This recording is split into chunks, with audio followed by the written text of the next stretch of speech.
Hello ladies and gentlemen, welcome back to the Driveway Engineer. Today I'm working on the 4runner. I'm going to do a pretty quick video. I'm not really going to delve too deeply into all of these specifics. I didn't even want to do this, but a lot of people seem to be genuinely confused, and then some people are just, you know, retarded and can't wait to shitpost because that's social media. But I have a bit of rust repair to do in the 4runner here. And I'll put some pictures in because, again, I didn't really intend to do a video on this, but you can see there's a little hole and some soft metal. This was caused by people getting in here with muddy boots. Like, it rusted from the top down, not from the bottom up. It's got nothing to do with salt on the roads or winter, or, well, snow, but people got in here into carpet with muddy boots, and that water sat in their floor, and you know, this thing's 35 years old ish, so it caused the floor to get soft and rust out. So I cut a patch and replaced it. What seemed to cause a bunch of confusion online, or you know, crayon eater comments from the peanut gallery, is the self-tapping screws. And first of all, if I left it like this, it wouldn't matter at all. The body mount's tied to the rocker's solid. This is not a structural piece. Doesn't matter. It's just to keep your feet up off the ground. However, the reason that I used it, when most people want to do a patch, they're going to go online and they're going to buy a panel for their thing, right? For their application. For this, they're not really available. You can get some for a Hilux out of Taiwan, and they're like $240. So not worth it to me, not gonna do it. So what I did, and I already threw it away, I took a piece of cardboard and I cut a template and I trimmed it and I recut it. You see that the kick panel actually scoots in right here, so I had to go around that. I didn't cut a perfect square, didn't have to. So I went to my handy dandy plasma cutter, which is not the fancy prime weld one you saw that's for my plasma taper. It's just this little cut 50p. It's got a pilot arc. This is a 2 cents. It was like $230 on Amazon like 4 or 5 years ago. It's still working fine. That's an old, I don't know, I think it was like a 68 Ford F-250. I don't know, it's an old F-250 hood. I cut a piece out of it, bigger than my cardboard template. I threw it in here, it didn't fit, I trimmed it down, etc., etc. And that brings me to the purpose of the Tech screws. And these are specifically Tech TEK brand screws. They're awesome, they're self-tapping, and they're better than the cheap garbage that you're gonna find in the store. They're expensive, they're like 8 or 10 bucks a box. But the reason for them is like this curve right here and around these corrugations. What I do when even if I'm installing a real panel, even if you went and got a panel for your application and people are like, it didn't fit and I had to hammer it. Yeah, that's because it didn't fit when it was new, dude. So I put them in, I start at the corner and I work my way across to push the metal. And you can do it any way you want, but what you don't want to do is go there and there and there and there and then in the middle, because it'll bunch up.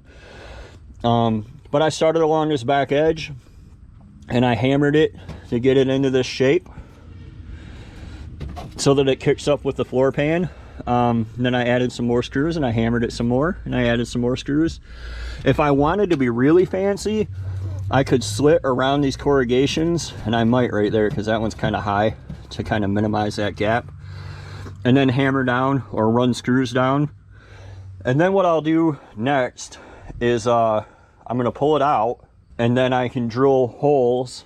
Now that I have my new drill, which is not that, but I can drill holes to plug weld around the body mount. The body mount comes up here and the bolts right here, so I got a hole saw hole. But I'll do some plug welds, and then I'll also butt weld it. Like, I'll just weld this to this, and that's fine. Yeah, and then the screws, where they go, when I put it back in, they'll help me line it back up perfectly to exactly where it's at right now, where it more or less fits. Like, I have to fill a gap right here, with weld and seam sealer, and I'm okay with that too. You can make this as nice as you want. You can go in and make it a perfect butt weld everywhere. I don't see, this thing's never going to Pebble Beach. Like, it's not a concours restoration. But if you want to do that, you can. You know, you get whatever you want back out of it. But yeah, I'm not even going to fully weld it all the way around. I'm just going to weld it in places to make it nice and solid. I'm going to plug weld it around here and up the rocker. There's a flat seam that this is sitting on that's fully intact all the way up. So once I do that, they make a product called seam sealer. It's caulk, really. It's a kind of caulk. I have this. I think I bought it for my sister-in-law's Jeep, and I never had to use it on her Jeep, but this stuff stays kind of tacky. It never really hardens, and it's in there from the factory. Like, this is how the factory hides seams or seals them. Right there, that is seam sealer that's been painted over. This is all seam sealer, and they just cover up all the joints so water can't get between them, in theory, for a while at least. So yeah, I'm going to think about whether or not I want to cut around these corrugations and hammer them down. And the next time you see this, I'll have it out so that I can drill it for plug weld holes. Alright, so I've drilled a bunch of holes. I didn't bother drilling anywhere on these edges where I'm going to butt weld it or lap weld it, whatever.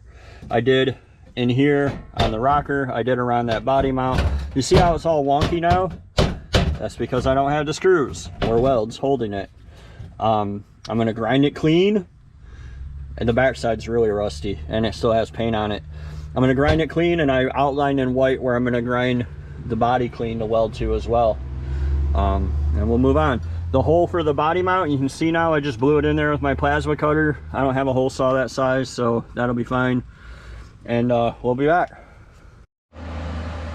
I'm just beginning here, but you can see what I'm doing is where I'm going to lap weld it, I run my screws back in to locate it. See, it's still up in the back. I'm going to just work it down as I go. Hold it down where I do these little spot welds. I just drilled a hole, and then I hold it down, and you fill the center, and then you go out to the edge. And then you're firmly attached. So I'm going to work my way around this panel. It's going to be ugly in some spots. That's okay. Like right there where the footrest pedal deal was, the dead pedal, right here, it's like, see, there's a hole and it's a little soggy. I don't know what I'm going to do there. Maybe I ignore it, fill it with seam sealer. Maybe I cut it out and make a little patch. It's not really that critical though. And there we are, fully welded. I was using this as a ground. It's pretty good. It's not great. There's an obvious problem area right here. Over here, I kind of filled the gap, and I'll seam seal, pack that full of seam sealer. It's secure. It's going to be a little louder because see how it flexes, and that's why the corrugations are in factory floorboards. Up here, I think I'm going to go in and cut with my plasma a nice square patch and tack that back in. It's just softer than I thought up here, and that happens. So there's a few other spots where it was softer than I thought. Oh, I missed one hole. You see where I filled the screw holes? Pretty self-explanatory. I missed that one. I missed that one because I don't know what I'm doing right there yet. While I do, I'm going to go ahead and cut it out. I'm just going to sack up and cut it out and be done with it right now. But I'll bring you guys back when that's done. This doesn't have to be perfect, and especially if you're going to run carpet or whatever, like nobody's ever going to see it again. I'm not going to run carpet, but I just don't care, like whatever. So I have our soft spot cut out. I have my patch cut out. This bends down that way and also around like that. And I'm not going to make a perfect patch there. I guess you could if you went to here and then an angle piece, but I'm not going to bother. I'm going to stick it in like this and bend it around. Something like that. hold it like that, tack her in, send it, seam seal it, be done. So a couple days later, a couple coats of Rust-Oleum, it's good as new. Got somewhere to put my feet, and we're done. The end. It can be that easy. Like I said, you can make a better patch if you want to. You can do a better job than I did. But nobody's ever gonna see this, and I don't care. It's solid, it's secure, everything's square. It can be that simple. You don't have to let this stop you from getting on with your project. So thanks for watching, guys. Be sure to like and subscribe, and we'll see you next time on The Driveway Engineer.